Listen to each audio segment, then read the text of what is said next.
Isa na namang maaksyong hapon dito na puno ng NCAA teams dito sa Premier Volleyball League Collegiate Conference. Magandang hapon po sa inyong lahat at ang matutunghayan niyo pong matchup ngayong hapon ay sa pagitan ng ating Lady Chiefs at ng ating Lady Red Spikers. And mamaya po, abangan niyo po ang pagkikita ng ating JRU Lady Bombers at ng ating San Sebastian Lady Stags. Good afternoon po ulit sa inyong lahat. Ako po ang inyong lingkod, Sinjin Reyes, at kasama ko po ngayong hapon ay walang iba kundi ang three-time UAAP champion at ang soldier of love namin dito sa volleyball. Walang iba kundi si Rex Intal. Good afternoon, everyone. It's good to be back to witness another exciting matchup sa ating Premier Volleyball League.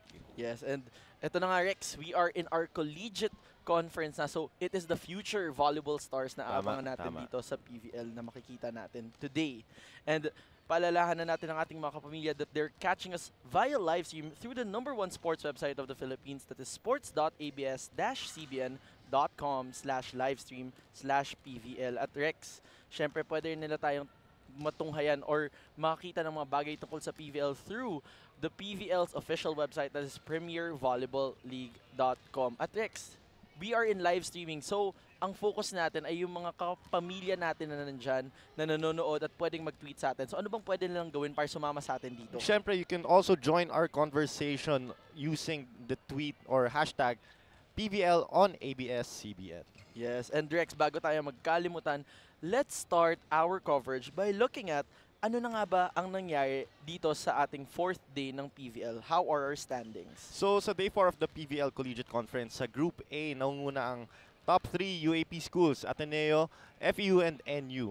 And sa Group B naman, na matutunghayan natin ngayon ang laban ng Arellano University at Beda College na naunguna ngayon sa Group B kasama ang Adamson Soaring Falcons. Yes, and kitang-kita naman natin na ang maghaharap dito sa ating Group B ngayon ay yung top 2 teams natin, Rex. Tama. They're both coming from their wins last games, and these two teams have won their first game facing an NCAA rival and a non-NCAA or non-UAAP team. Tama.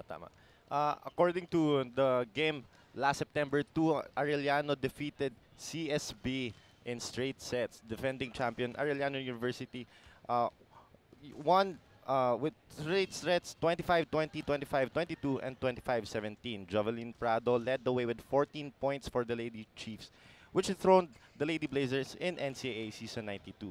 On the other hand, Mary Ann Esguerra also added 13, while Nicole of Ebuen and Regine Rocha scored 9 each for Arellano University. Nakita kasi ng coach nila, hindi porket nanalo sila ay magiging complacent na sila. So, hindi dapat gano'n ang maging resulta para maulit ngayon sa NCAA. Tama ka nga dyan, at nakausap nga natin yung coach ng Arellano kanina, Rex, at sabi nga niya, this is an important competition for them to gain more maturity and learning experience dahil medyo yung core pa lang ng team yung naiwan dyan, but the rest of the team is very young for the side of our Lady Chiefs. Tama. But speaking of a very familiar face and a very familiar name in this side of the court, one name that stands out, of course, is former Power Smashers and now the team captain of our Lady Chiefs, no other than Jovelyn Prado. Tama, siya ang ating team captain ng Arellano and ng Season 92 Finals MVP. And she showcased 14 points, 13 coming from spikes and 1 block to get those markers. Yes, and this is not unusual dahil nakita naman na natin tong power at tong maturity ni Jovi, no, since last conference Sa and Power Smashers. even nung reinforced conference, talagang tumatatak yung pangalan ni Prado sa pagpalo dyan sa open side. But enough about our final Season 92 of the NCAA Finals MVP. Let's go to the other side with the number 4 seeded team of the NCAA Season 92, our San Beda College Lady Red Spikers. So San Beda College also took a share of the lead in Group B after a 4-setter win, 25-13, 25-18, 25-27, and 25-13. And the NCAA Season 92 Rookie of the Year, which is Cheska Rakrakin, lived up to her expectations as a sophomore hitter with 19 points, 17 coming from attacks, and 2 points coming from the blocks and serve. Yes, at hindi niya nakakagulat, Rex, from Cheska Rakrakin dahil kilalang-kilala na natin to. Team ito ni Eliza Valdez nung Cool Smashers last conference.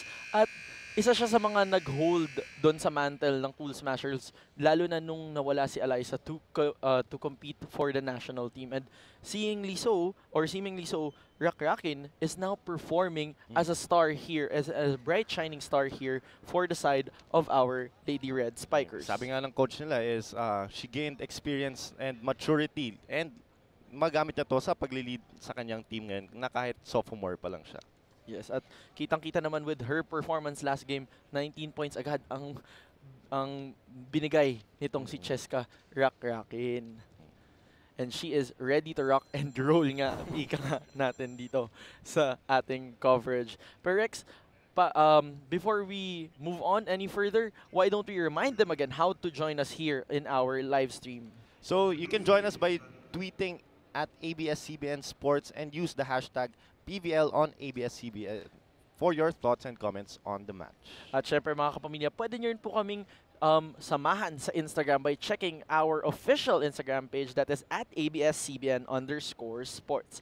And to keep yourself updated to everything about the PVL, you may check out the #1 sports website of the Philippines, that is sports.abs-cbn.com. Tapos Rex, alam mo ba, sobrang lapit na, ma-reach na natin ang 1 million mark sa ating Facebook page. 1 million? Yes, that's how amazing PVL has been this past year.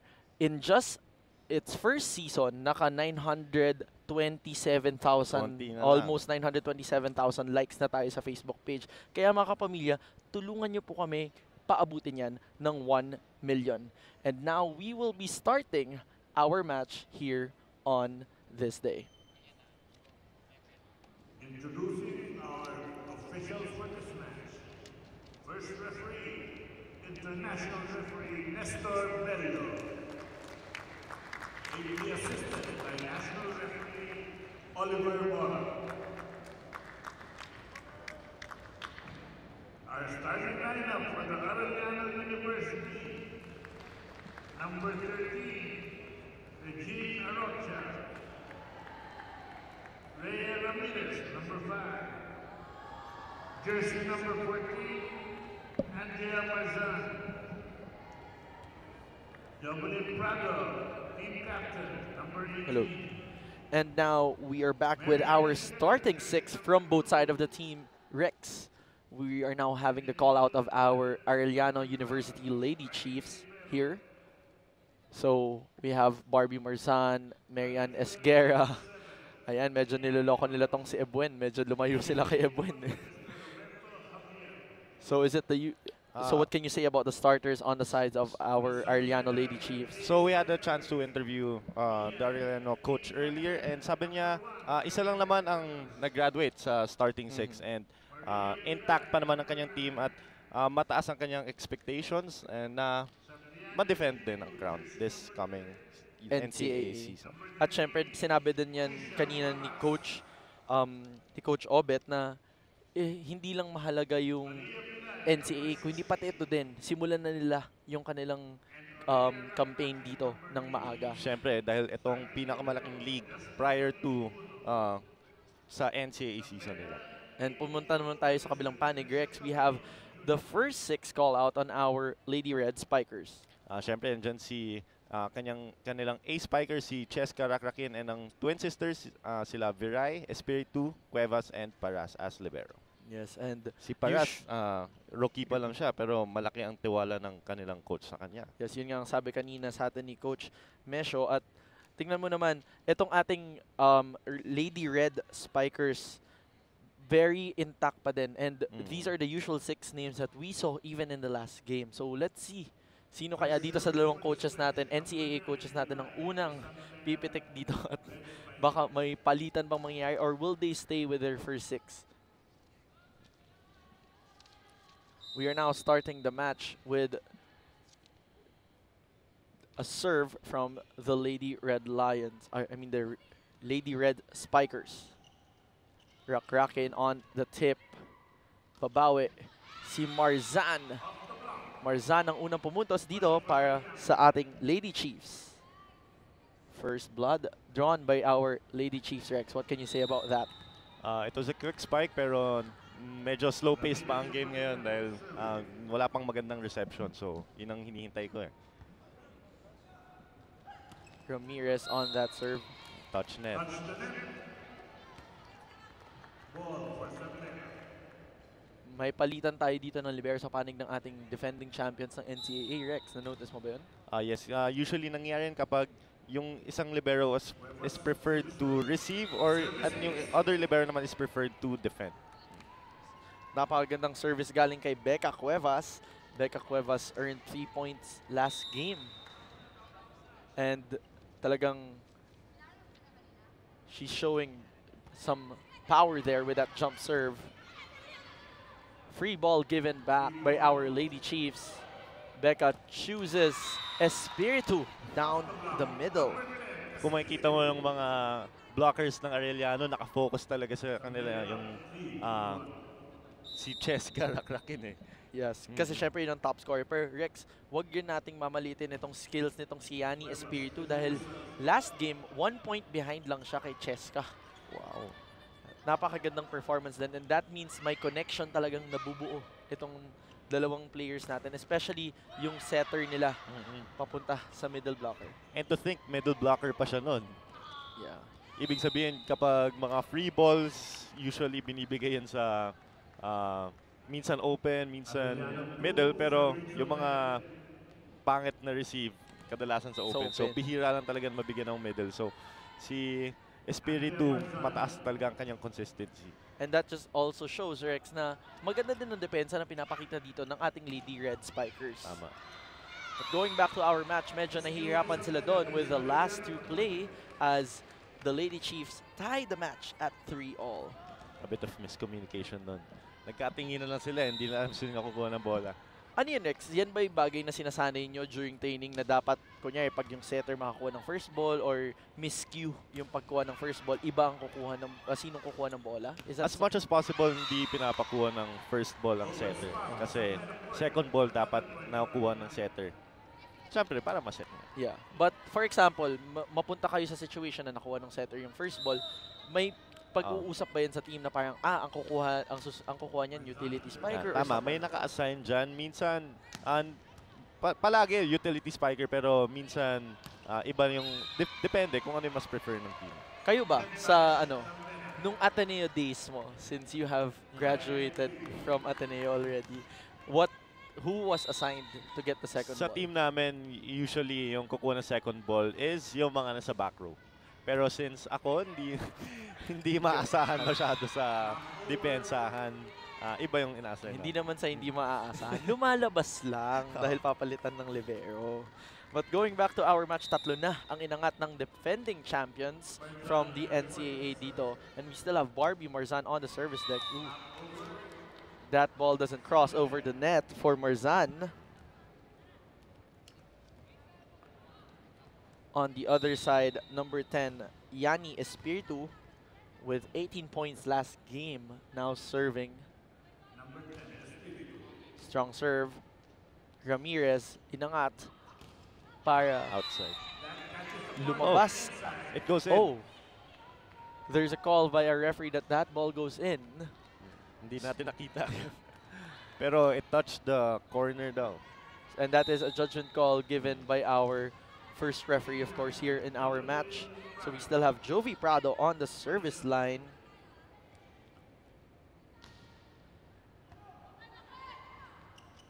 Inangat sa likod para kay number 16, Ella Veray. Sasagot naman si Arocha, but it goes wide. It gives a free point to San Beda. We are now at a 2-point lead in favor of the defending champions. Ngayon maganda ding pag-usapan itong naging NCAA season nitong ating defending champions dahil medyo nahirapan sila bago makarating at makuha yung gold. Ika nga.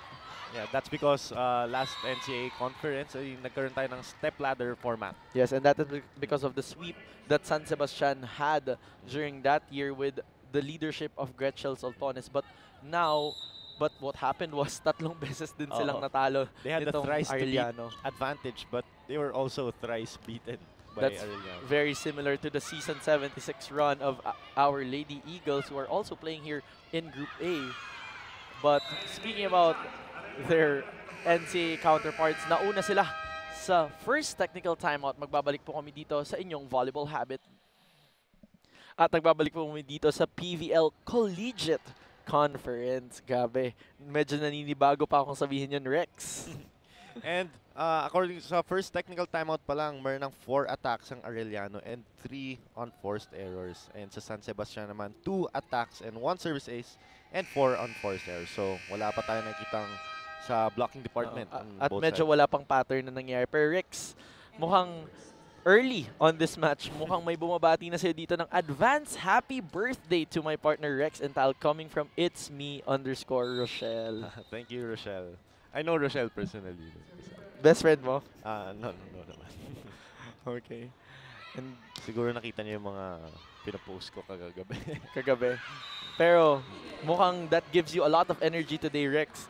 But going back to our match, balik tayo dito as our Lady Chiefs continue to produce damage here on their side of the court.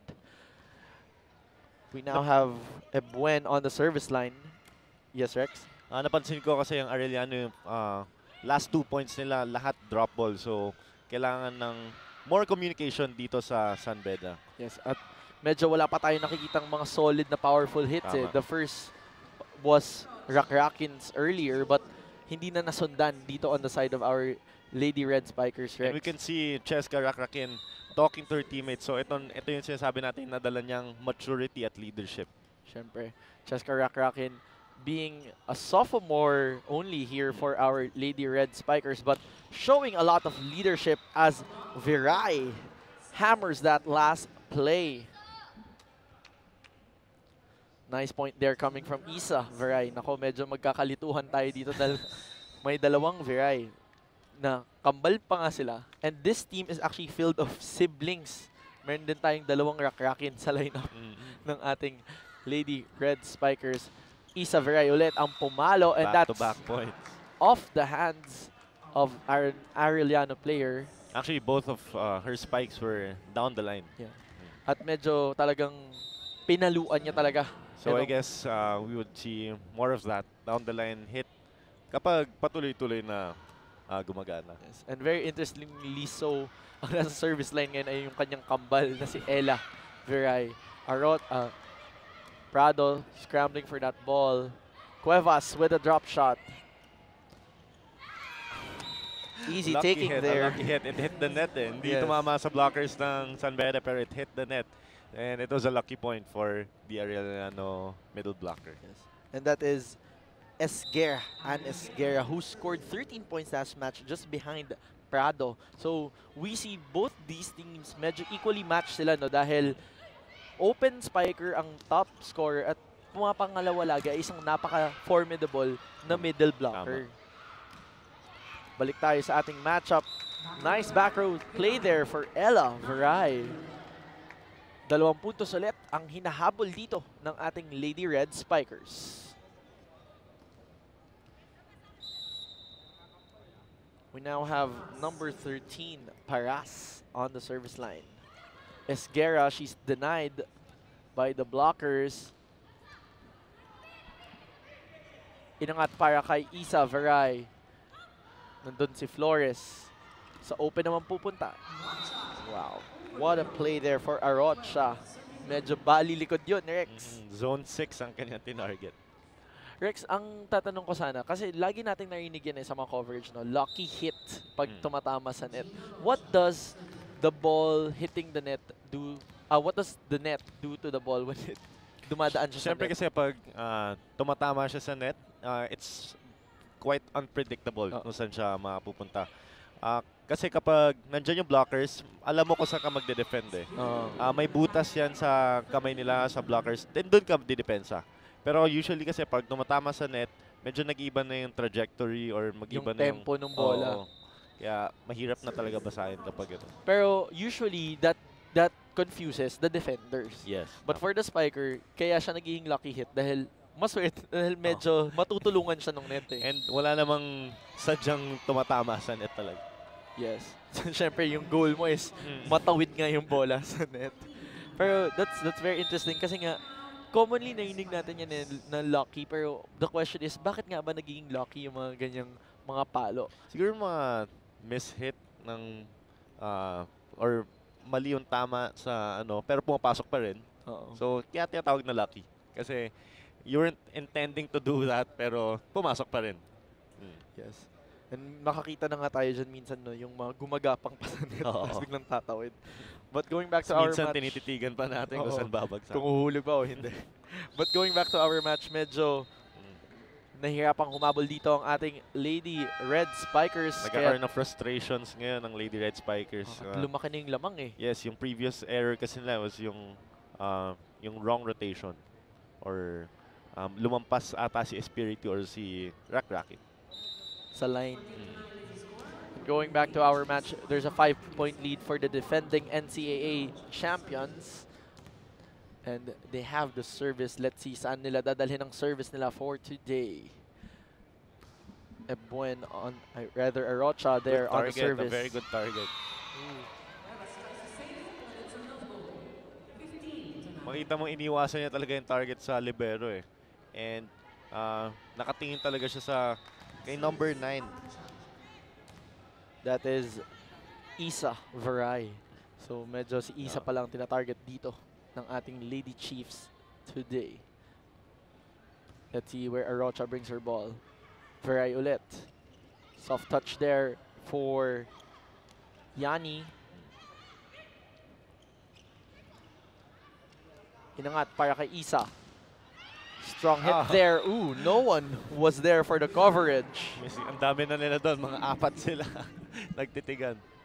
Ano yun? Usually nagkaka-freeze moment dahil hindi. Kasi sa sobrang dami niyan, hindi nyo alam kung sino kukuha. Kaya importante sa larong volleyball talaga yung sinasabi na yung basic call mine. Mine. Free point there on the side of our Lady Red Spikers. Isa Varay with a good serve, Rex. Pero sa amin naman kasi, kapag matagal na kayo naglalaro, alam mo na kung sino yung kukuha. Kahit wala nang mine. At yan yung gelling sa team na tinatawag. Drop shot there for our setter, Rakin on the off speed. This makes it more comfortable for our Lady Red Spikers with a 3-point lead in favor of the Chiefs. We still have Isa Varay on the service line for San Beda. Puro Varay tayo. Oo nga eh. Pero, syempre, sabi nga nung kanilang coach, yan yung mga maaasahan pa nila ever since. That last hit from Prado goes wide. Dalawa na lang po ang hinahabol ng ating Red Spikers dito. Pero itong Varay Twins, alam mo ba, they quite made the mark on their rookie year sa NCAA beach volleyball. Because they were the first team to sweep the beach volleyball eliminations as a rookie team. Medyo historic tong Varay Twins. Siguro dahil nag-gel na sila, matagal na talaga ever since. Oo naman, siguro naman, di ba? Parang with more than 18 years of playing together, you would really gel, or not just playing, but being with your sister. You would really gel together. We still have Isa Varay on the service line. And sabi din ni Coach Nemesio is, sabi din niya was, ever since first year ang mga Varay Twins, nagko-contribute na talaga sila. At yan nga yung mga maaasahang player dito sa panig ng ating Lady Red Spikers. Pero ang isang maasahan sa kabilang panig ay si Prado, and she brings the Chiefs to the second technical timeout. Magbabalik po kami dito sa SNA livestream. At nagbabalik po kami dito sa SNA livestream, and you're still watching the PVL Collegiate Conference, and we have a tweet here from Mark Torres SD. Greetings, Sir Rex Ental and Sinjin Reyes from SD. I'm guessing this is San Diego, California. Go Arellano, Princess Bello, Regine Arocha, and Andrea Marzan. Nako, mukhang talaga to, attached sa Arellano team. Kilalang-kilala niya ang mga players ng Arellano. First name. Yes. So, hello sa inyo dyan, Sir Mark, and we hope you are enjoying this coverage of SNA. They are 16 hours away. So, baka medyo nagpupuyat doon sa San Diego itong kasama nating si Sir Mark. Going back to our match, Rakin, she is denied there by Barbie Marzan. Rakin ulit ang sasagot off the hands of Marzan. Ramirez back set to Prado, who ends the point. That reminded me of Prado's Power Smashers, living up to the name. Living up to the power kung power talaga, no? We now have their setter. Napansin ko Ramirez. kanina, inaagaw na ng libero ng San Beda. But costly error there. Buno wasn't able to catch that ball. No bump. Actually, isa na naman yan, lucky serve din at yung tatawagin natin. Kasi tumatama din sa net. Minsan kasi hindi mo na alam kung yung quicker yung nasa harap or yung nasa likod yung kukuha. Kukuha. Diyan yung mga medyo nagkakalituhan. Rakrakin, hinampas na ang bola pa cross court. We are now at a 3-point lead in favor of the NCAA defending champions. May itong game face na talaga si Cheska. Gusto niya talagang humabol. Syempre, ano na to eh. It's not just fighting for your teammates, but it's now fighting also for school pride. This is already a teaser of what NCAA has to offer. And sa top spot also ng Group B standings natin. We now have Ver Chow coming in on the side of our Lady Chiefs. Itong si Ver Chow, she is actually listed as a setter here. So, let's see. Kasi hindi si Ramirez yung pinalitan niya. Kung anong role ang lalo niya. But combination play works for San Beda. And coming in is Tanagan. Replacing number 10, Yanni Espirito for the serve. So mukhang mga service specialists ang unang mga pinapasok ng ating mga coaches dito, Rex. Esguerra there with a soft touch. Sa 4, pumalo si Ella Veray. Prado puts a dot to the last play. We are now at a 4-point lead on the side of our Lady Chiefs here. Walang defender kanina. Sobrang gitnang-gitna. At wala yung medyo sumubok humabol dun sa last point na yun. So, mukhang are we looking for some aggressiveness on the side of our Lady Red Spikers, And Rex? effort also. Siyempre, napakalaga yung effort. Sinet up para dito kay Laguna sa gitna. Paras pala, rather. Ebuen naman ang tapos ng last play na yon. Tumawag na ng time-up dito si Coach Mesho dahil medyo malayo-layo na ang kailangan habulin ng ating Lady Red Spikers. Rex, we have another tweet here from Mark Torres SD. Why don't you do the honors? Worth it gumising ng maaga to watch Arellano play. Greetings to the broadcast anchors. 1 a.m. gising today. Go Lady Chiefs. Actually, siya din yung nag-tweet Oh, siya yung kanina. So, hindi pala siya... So, nagpupuyat ba siya? Or, or maaga po kayong nagising? But pero natutuwa po kaming nag-e-enjoy kayo dito, Sir Mark, sa aming coverage today. But going back to our match, we are now at a 5-point advantage for the Chiefs here. And the team captain, Prado, a very seasoned player, someone who's playing in her last playing year for the Arellano Lady Chiefs, is serving. Good read there with Rakrakin. Medyo hindi nakagulat-gulat yun, Rex, dahil naging liberner naman to si Rakrakin at some point in our reinforced conference. Ooh. What a serve there. That's off the net. Ito namang si Veray ang sasagot sa kabila. Good defense on both sides. Tries free ball is given to our Red Spikers. Inangat para kay Veray. She has turned back. Ooh, a touch there on the blockers. Sayang yung chance ball sa San Beda, hindi masyadong na-convert ng maayos ng libero. So, poor defense, yes. Floor defense here on the side of Nabitin yung Red chance Spikers. ball na bigay niya sa setter, kaya hindi nakaporma ang quicker ng San Beda. But let's see if she does something different here. Back set, they go to Ella. Kay Isa naman. Wow. Good Nice effort. saves there on the side of our Lady Chiefs. Si Isa ang papalo. They go to Ebuen. To Arocha rather. Back set nice to set. Ella. Ella Veray and Isa Veray consistently doing a lot of effort here. Di ba kaya nalilito ang Arellano na Sino ba talaga sino ang naman ba? Viray na babantayan? Pero lumikod na dito si Ella Veray. So let's see where we're going here on the side of our Lady Chiefs. Oh, good coverage there. Isa Veray goes down the line. Arocha tries to answer. Inangat sa gitna kay Paras. Sasagot naman si Prado mula sa likod. Second ball drop there for Cuevas. Cuevas chooses Isa Veray. Coverage was there for Arellano. Marzan Nice with a tip. Free ball given by Beda. Ramirez goes back set drop. Inangat pa back set sa likod kay Ella naman. Longest rally. Very long rally we have here. Isa Veray with a strong topspin there.